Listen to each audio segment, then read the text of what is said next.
గంది నాన్న. రాకీ నీతో కొంచెం మాట్లాడాలి. చెప్పు గంది నాన్న, ఇక్కడ ఉన్నప్పుడే మాట్లాడొచ్చుగా. అక్కడొద్దు రాకీ,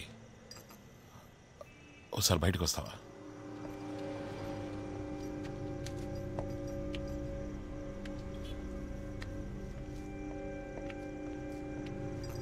ఏమైంది గంది నాన్న? ఒంటరిగా పిలిచి మాట్లాడేంతగా ఏంటి మ్యాటర్? రేపు ఒక ఆఫీసర్ని లేపేదని మాట్లాడుకున్నారు కదా. అవును, నవరోజీ. అడిగేంటి ఇప్పుడు? వాడి పూర్తి పేరు తాతాబాయి నవరోజీ.